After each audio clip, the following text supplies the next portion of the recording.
Join our free summer performance program for youth ages 8 to 18, where you will build confidence, make new friends, and develop your creative talents. Rehearsals runs from June 2nd to July 5th with performances touring Cleveland neighborhoods July 8th to August 16th. For more information, call Cadell Fine Arts at 216-664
Good afternoon. Today is Monday, April the 7th, 2025. This Committee of Finance, Diversity, Equity, and Inclusion is called to order.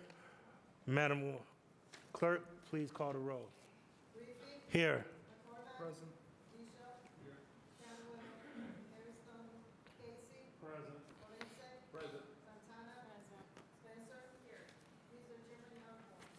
Thank you. I don't see any guests, so I'll just start out in order. Finance, if they could come to, we do have a guest. Come on in. Ms. Pryor Jones and her team.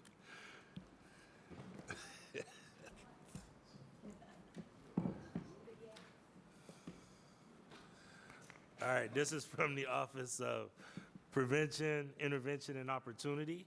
This is ordinance number 383-2025 by Councilmember Santana and Griffin by departmental request, an emergency ordinance authorizing the Director of Finance on behalf of the Office of Prevention, Intervention, and Opportunity to enter into an amendment to contract number PS 2024-86 with Youth Opportunities Unlimited to increase contract funds to recruit up to an additional 150 youth applicants and to hire 4 additional job coaches for 2025 and to exercise the renewal option. Director, Chief. Thank you, Council President. I'd just like to open by saying I want to thank you, Councilwoman Santana, Councilman McCormick, and the rest of Council for all of your advocacy to ensure that we had this increase of funding to support more young people to have summer jobs this summer. The work that the PIO office has been doing with YOU for the last several years is really an essential part of the city's upstream prevention work when it comes, downstream prevention work when it comes to really supporting our young people. And in times like right now, it's particularly important that we have as many wages as possible available to youth. And so we thank you. We have a very short presentation just to give everybody context on how this has been working and what the plans are. And then, of course, our guest, Eric Dillenbach from YOU, is here to answer any questions.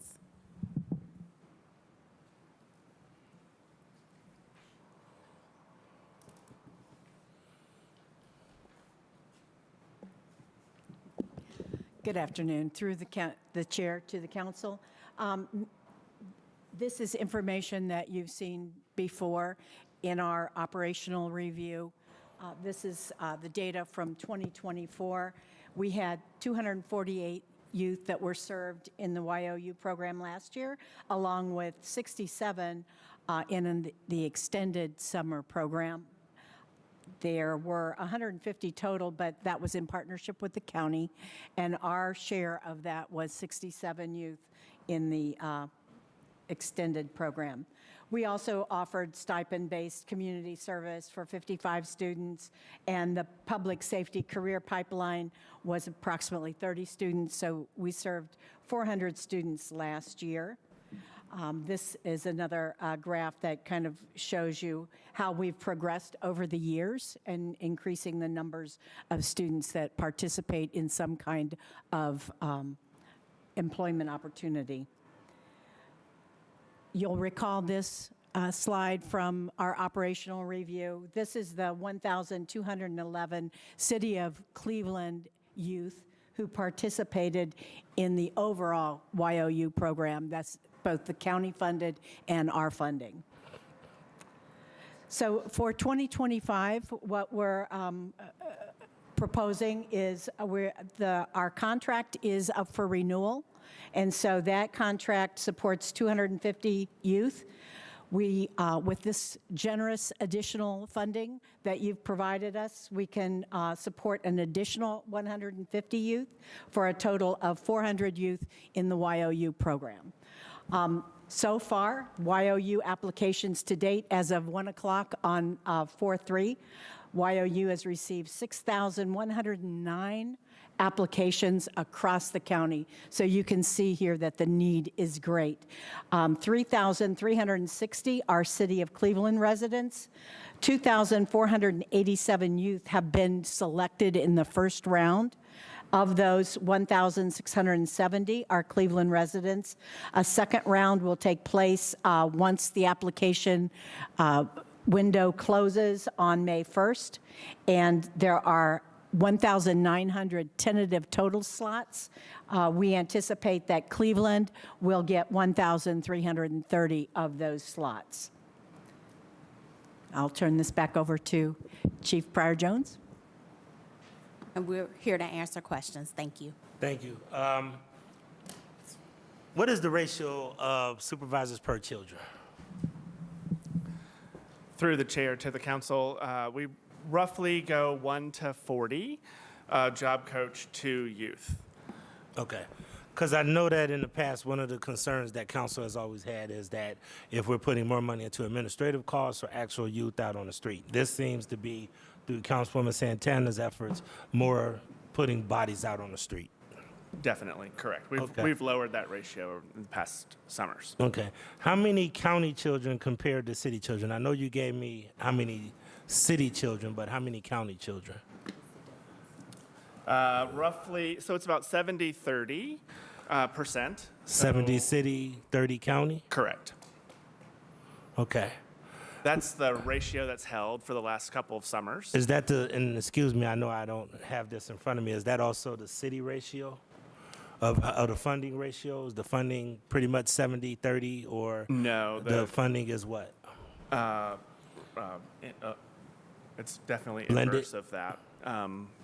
Definitely upside down. So pretty much Our largest county is the largest funder, the second largest is city. the city, and then you probably have some philanthropic or private dollars that go to this as well? Yes, 100%, sir. Okay. Do we try to take the efforts, and I know that in the years past, this is where institutional knowledge always kicks in. Years past, it was the goal to try to get most of these children in year-round programming. Is the goal still to try to get them in year-round programming, or is this strictly a 6-week summer immersion experience? And then usually you used to do it in 2 tracks. Are you still doing it in 2 tracks? And are you trying to eventually help them matriculate to year-round programming? So to Council President, this particular program that we're discussing today is the traditional summer youth employment program.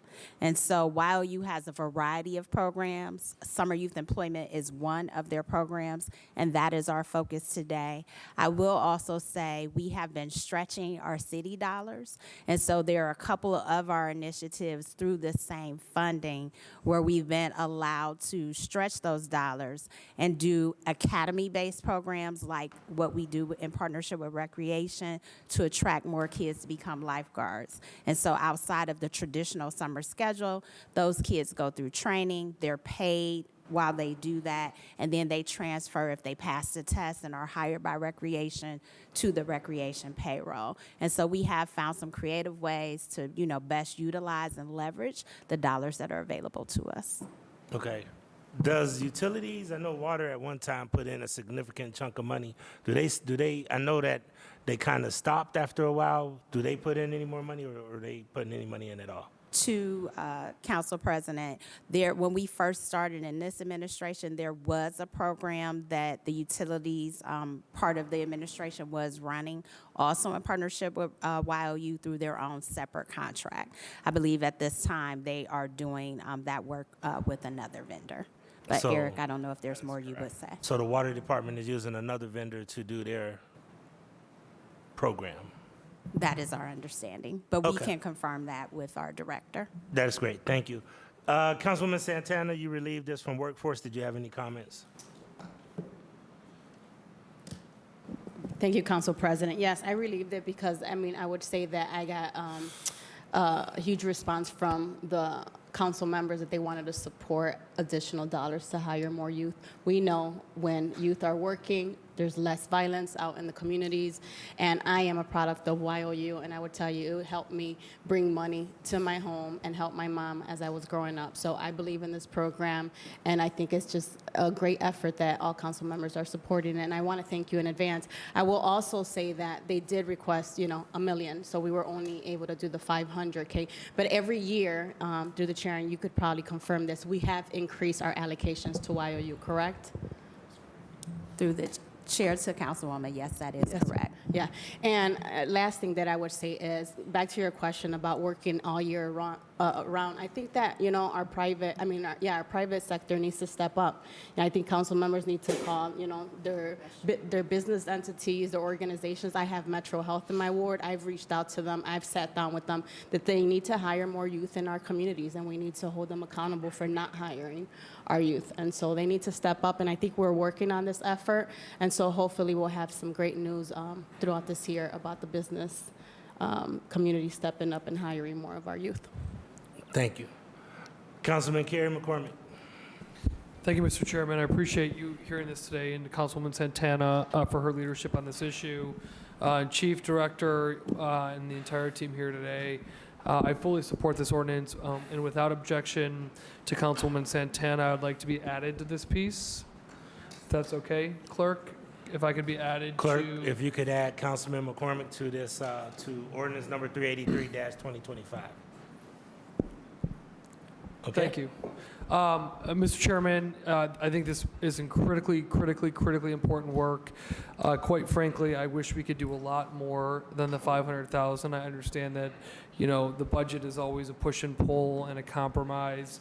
I fundamentally believe, as I've said every single, year I've been on council, these are our kids, young people, they are ours. Collectively as a city, we are responsible for them, providing them paths, providing them opportunities, providing them exposure to a life that brings joy and wealth and happiness, wealth in all terms of the word, critically important. And so I think that this is a great step forward.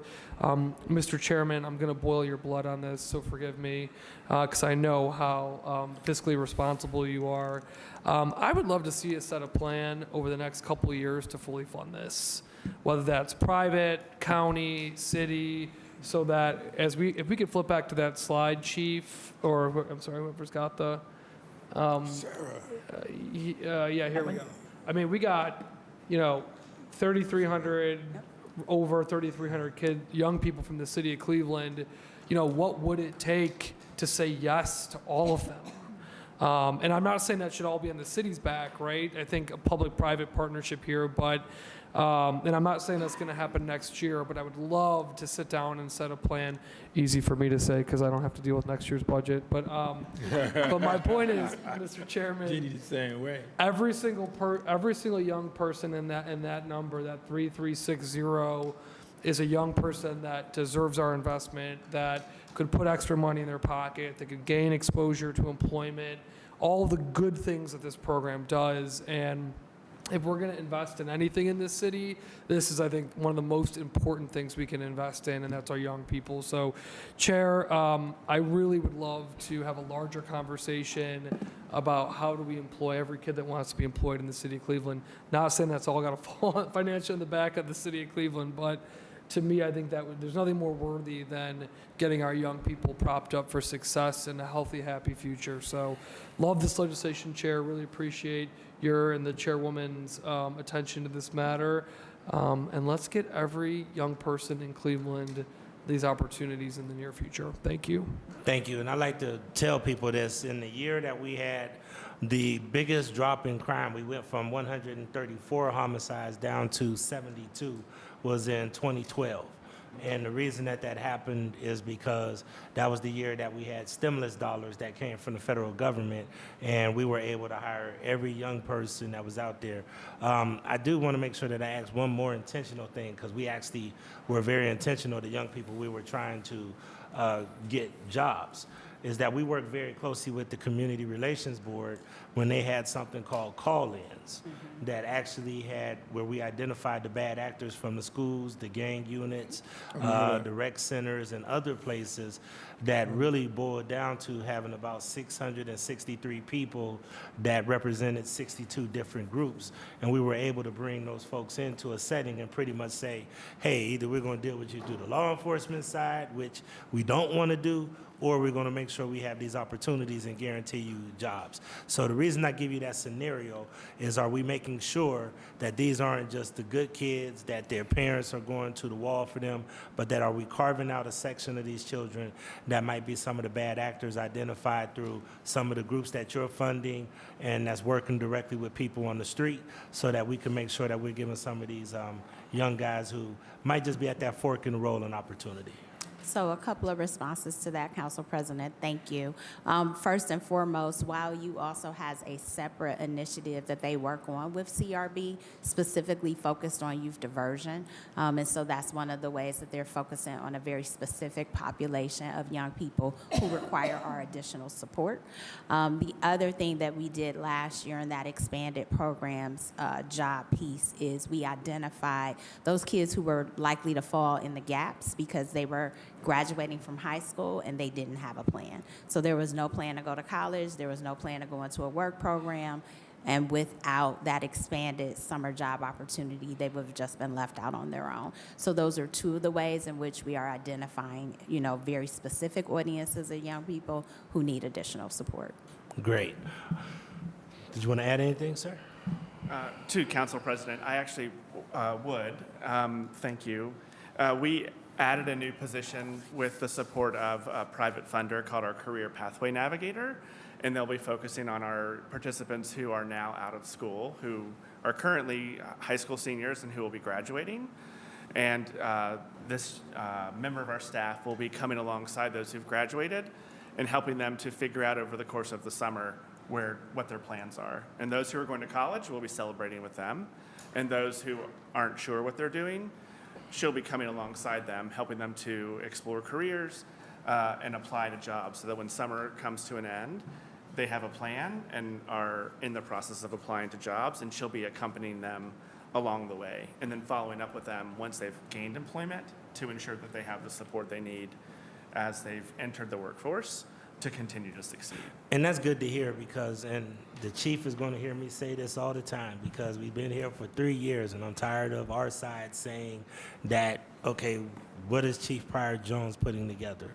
Chief Pryor Jones is making systems communicate with each other.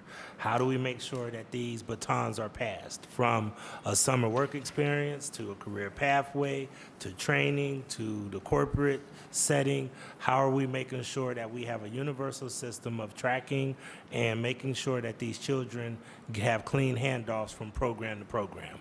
Because I truly believe it's not because of a lack of services and resources that we have in this city, it's because of a lack of alignment. And people don't make these systems talk to each other so that we can have a successful outcome with these young people, okay? Councilman Casey, Palencic, Conwell. Thank you, Mr. Chairman. Mr. Chairman, to the chief, with the addition of this $500,000, what's the total amount that the city will be investing in YOU this year? Our total amount of funding to YOU this year, Sherry's looking that number up to make sure we get it right. We're adding a $500,000 to the current contract, and we want to make sure you give you the right number. Current contract is 1.3, right? The current, to the chair, through the chair to the council, the current contract is for $999,337,000, and we're adding the $500,000 to that, so it's 1.5. Well, we can round, it's okay. Thank you.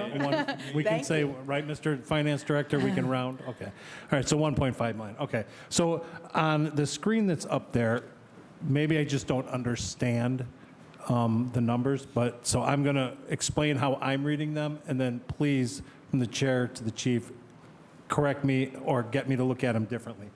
So as of 4/3, you had 6,100 applicants. 3,300 of them were city residents. Of those 6,100 that applied, 2,500 of them were selected in the first round. Of those 2,500, 1,670 are Cleveland residents, so they were selected. And then if you go to the bottom, so we already have 1,670 residents, Cleveland residents selected, but then there's a tentative Cleveland slots of only 1,330, okay? But then if you look on the left-hand side under the Cleveland program, the total YOU program only supports 400 youth. So to me, the numbers aren't adding up quite right. So if you could please explain how you came to these numbers, or make me understand when we've already selected 1,600 people, there's only 1,300 slots, but yet we only have room for 400 kids. To the council person through the chair, we braid together all of our available funding. So that gets us to our total of 1,900 slots across all of our available funding sources. Okay. So that gets, historically, across all of our available funding sources, about 70% of our available slots go to City of Cleveland residents. So that gets us to, if we apply that same rationale, to our 1,330 of our 1,900 available slots for this summer. So the City of Cleveland is funding 400 slots this summer, but across all of our funding, 1,330 would go to the City of Cleveland. So what we do when it comes to selection is we have to over-invite to our intake appointments, because we know that not all parents or guardians that will come to appointments will actually attend. So we send out phone calls, text messages to both parents and youth about their appointments, including reminders, lots of reminders, including all of the documents that they need to bring to intake appointments. And for City of Cleveland residents, it's easier than TANF residents, because all they have to do is prove residency and then the kids' hiring documents. And I can get you what is needed to bring. I can email those documents. Okay, so Mr. Chairman, to the chief, so I'll forget the number of slots that are available and all that, and I'll focus on the 400 youth. So we're going to be employing 400 youth this summer from the City of Cleveland, correct? You're paying for. Okay. You'll be paying for Okay, 400 slots. 400, okay. Okay, well then if we're paying for 400 slots, Correct. Mr. Chairman, as you just said, how many actual kids are going to get a job?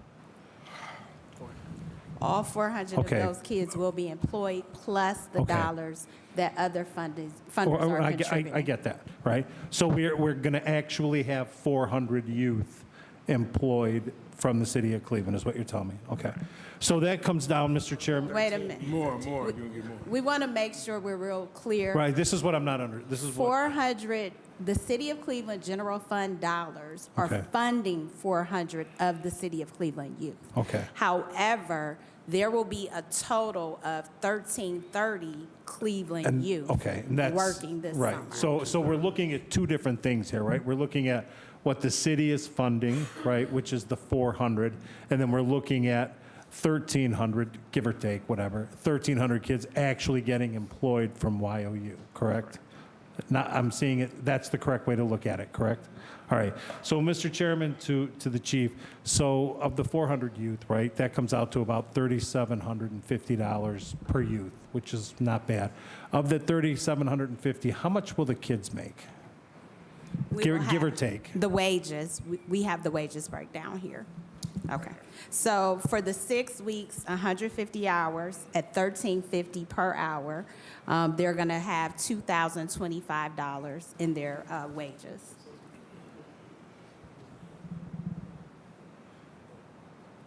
Mr. Chairman, to the chief, how come we're not paying minimum wage?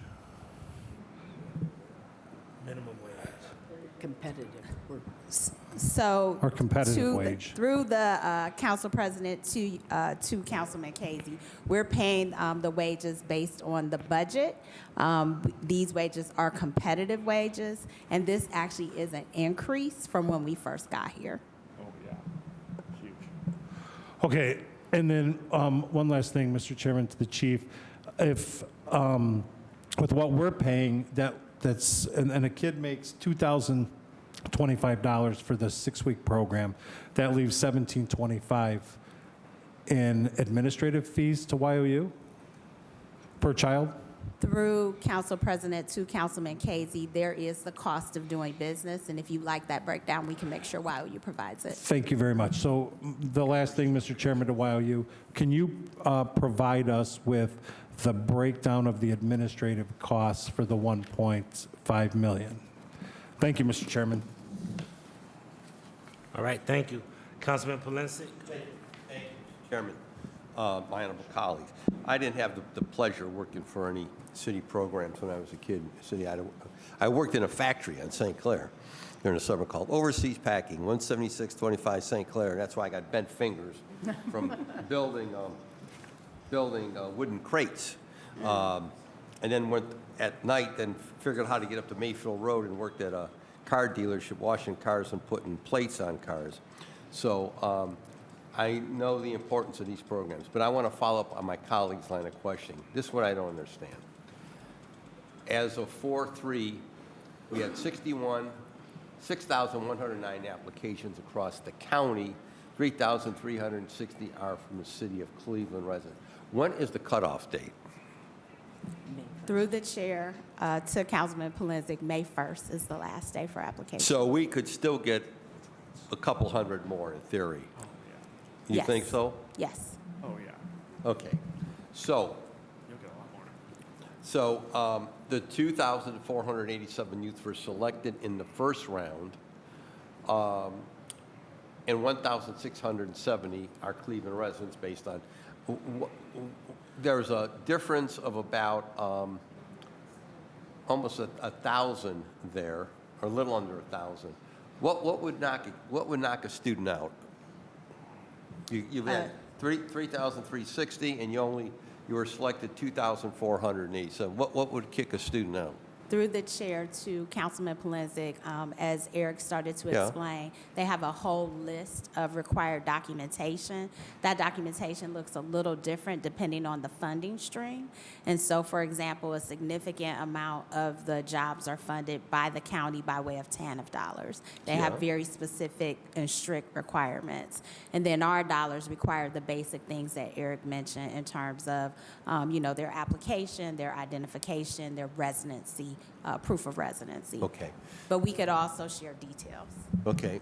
Can I, to the councilman through the chair, in the first round of selection, there are only so many appointments available. So we only can select so many youth to fill those first available appointments. So that's why we were only able to select 2,487. So we've received way more applications than we have available appointments. And so there's a whole nother batch of appointments that come open later in the season. Okay. So after May 1st, when the appointments close, we'll do another round of selection, and there'll be another big batch of selected applications, and you'll have a whole it'll be another round that's just as big for another group of selection, So, if that based answers on your that question. then, is the tentative total CLE slots, the 1330, is that written in stone, or could that number increase? That is actually not written in stone. It's just a projection based on Past trends. past trends of percentages of the way it's broken down over the past couple of years. So how many last year, how many Cleveland kids did you have? We had 1,211 out of 1,748 youth that worked. So Okay. it's roughly 69% of the youth that worked Okay. last year. So the total government commitment to the program, county, city, is there any state funds? We do have a state grant for our high school tech internship that funds Okay. our work through Any 18. federal dollars? Well, our TANF contract is technically federal dollars that come down So through. let's talk public funding. How much of that? What's the dollar amount on that? The non-public? Yeah. I would have to. I mean, the public, what I want to call the public dollars, the city, the county, the fed, what is that dollar amount, that total dollar amount? I would have to get back to you on that. Okay, so then what from the private sector, what did they put in? Just over $1 million. And define the private sector to us, what you define as the private sector. Local and regional foundations Okay, so then the total and amount, some corporate foundations. okay, so the total amount is how much? The total, 11 million. 11 million, and the private sector puts in about 1 million of the 11. Roughly? I'd really want to confirm Okay, those numbers, yeah, I'm going but, to yeah. ask through the chair. So if the if funding was available, how many more additional kids could we hire? So, earlier, back in December, I turned in a budget at the request to serve 5,530 youth, and it was a $22 million budget. $22 million. Yeah, to That- serve. Total, taking the city and county, or just the city?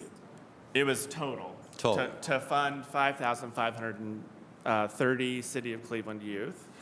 That was the total cost to serve that many youth, including all of the staffing and all of the supports that they would need in order to succeed in the program. So you would need approximately another $10 million to fund, put all the kids to work that needed to have a job. Yes, sir. To Okay. the council person through the chair. And okay, and see, this is, I guess, this is my concern and all of our challenges here. You know, it's basically what I said to a note I sent to some folks in Columbus last week about when the food bank got cut. Is, you know, how do you justify funding the Cleveland Brown Stadium for $600 million and you can't fund the food bank? Or you're going to cut funds for libraries in Ohio. I think what we all have to do is collectively start using the bully pulpit more often and more frequently to the corporate sector and to all that can hear, is that if you really want to address the root cause of the problems that we're experiencing in the city, rather than sitting on the sidelines, you're going to have to step up to the plate. We need more help out of the private sector. We need more support out of the foundations and institutions. $10 million for the 3 sports teams, if they were to come together, would not be a heavy lift at all for them. Correct. Would not be a heavy lift at all for them to fund that. And then what an impact we could have on the city of Cleveland and the kids in this city. And I think that's the frustration level I have here, is that we all see the need, and there's just so many folks and businesses and organizations that have blinders on and do not see what the rest of us see, or nor experience what the rest of us see or experience. And you know, I believe in hiring kids.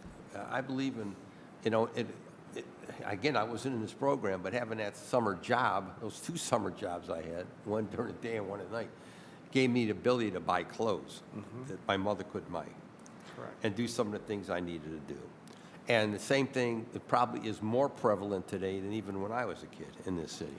So I'm trying to figure out, how do we collectively get the message across to people in the private sector that they have to do more. They want to change the dynamics in the city. They want to change the direction of our city. They have to be partners with us. Councilman Santana said that, other colleagues have said it. It just, I find it so telltale as to where we're at today, that our priorities are so out of whack here. I mean, they are totally out of whack. And the thought of libraries being cut, I've been lobbying everybody I can on the food bank, and I just can't even, I'm shocked that I even have to lobby people on the Yes, food sir. bank to get funding restored for food for people and kids and institutions in the city. So, I mean, that's where I'm at. We've got to figure out collectively, how do we provide more funding for these programs? And because if not, the things that we're dealing with are not going to change. And the dynamics that we're dealing with are not going to change. And so we need to hire kids. I'm going to leave it at that. Thank you, Mr. Chairman. Thank you. Councilman Kevin Conwell. No, I'll just move forward. All right, seeing no other questions, ordinance number 383-2025 stands approved. Please sign on. Thank you. Thank you. Next, we'll hear finance. We'll hear ordinance number 442-2025 by Councilmembers Conwell and Griffin by departmental request. An emergency ordinance authorizing the Director of Finance to enter into an amendment to contract number CT 1506 PS 2023-287 with the Diligent Canada, Inc. for audit management software as a service or audit management software and other services for the Department of Finance to extend the term of the contract for a period of 3 years. Director and team. Thank you, Mr. President. So through the chair to the council, this is to extend currently used software by our internal audit group. It's Diligent software, and it's for an additional 3 years.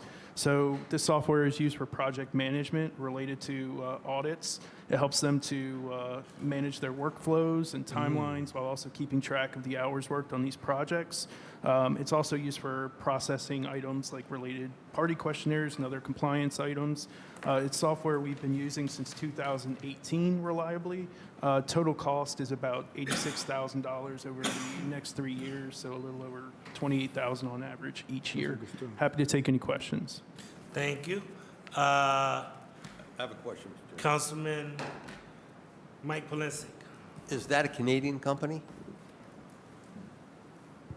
Through the council chair to the councilman, yes. Okay. That being said, are we going to have any problems with that contract as a result of what we've been experiencing the last week and a half in this country? Who So- can answer that magnificent question? So through the chair to the councilman, we share your concern with these items.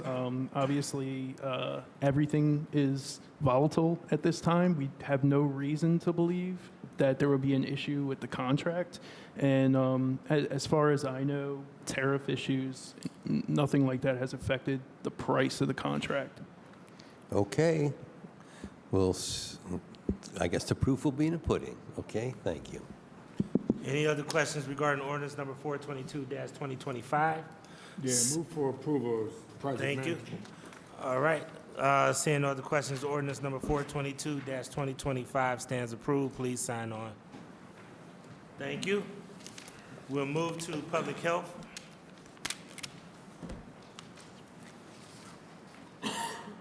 We have two pieces with public health. First and foremost, this is ordinance number 237-2025 by council members Conwell and Griffin by departmental request, an emergency ordinance authorizing the Director of Public Health to enter into an amendment to contract number CT 5001 PS 2024-364 with the Ohio Public Health Association to provide additional temporary staffing and to change the term of the contract. Director. Thank you, Mr. Chair. And with me is Commissioner Wallace Chambers, Division of Environment. And so this is to go into contract with the Ohio Public Health Association, which allows us to find part-time health inspectors for those busy periods to do nights and weekends. We did a $10,000 contract with them this past year, and it was successful. And so we'd like to continue at this $100,000 level with an option to renew. All right. Councilman Conwell, this was heard in your committee. Move for approval, Chairman. All right. Any other questions regarding ordinance number 237-2025? Seeing none, please sign on. Ordinance 237-2025 stands approved. All right, next one is ordinance number 425-2025, as amended by council members Conwell and Griffin by departmental request, an emergency ordinance authorizing the Director of Public Health to enter into contract with the Ohio Department of Health to perform environmental-led investigations of residences and Medicaid-eligible and non-Medicaid eligible children, and to enter into one or more contracts with various agencies, entities, or individuals to provide services necessary to implement this ordinance. Director. Thank you to the chair. So this is our agreement with the Ohio Department of Health to serve as the local delegated authority to perform lead investigations for children who have been poisoned by lead. It also allows us to enter into various contracts to do the work, such as lead inspectors and the laboratory that does the analysis for our dust swipes. All right. Councilman Conwell. Move for approval. All right, thank you. Councilwoman Jenny Spencer. Thank you, Mr. Chair. I understand that this was heard in committee this morning, so I certainly don't want to belabor any points. I'm wanting to take the opportunity to ask through the chair to the director, is this a recurring annual grant? Is this a new grant? Through the chair. Director. Through the chair, so this is our agreement with Ohio Department of Health as a local delegated authority that we've had for years, but really since that it kind of got beefed up, you could say, after all of the badness back in 2015, where we had that huge backlog of uninvestigated cases. This was part of the solution, the action plan with the Ohio Department of Health to get us back in good favor, and we've been performing, and our audits have been good since then. Okay, thank you. So it is not exactly a grant. It is, what is the nature of the relationship between the city and the Ohio Department of Health? Thank you, through the chair. So we're the local delegated authority, so they reimburse us for performing those lead investigations. Okay, they do. Thank you. All right, thank you, Mr. Chair. Thank you. Any other questions regarding ordinance number 425-2025? I guess I should read the amendment. My apologies. There is no legal objection to this legislation if amended as follows. 1, in section 4, line 4, strike such fund and insert fund number 10, SF 304, and from other funds approved by the Director of Finance. This was dated 4/4/25, signed by Shirley Tomasello, Assistant Director of Law. Seeing no other questions, ordinance number 425-2025 as amended stands approved. Thank you. Thank you. We'll move to public utilities.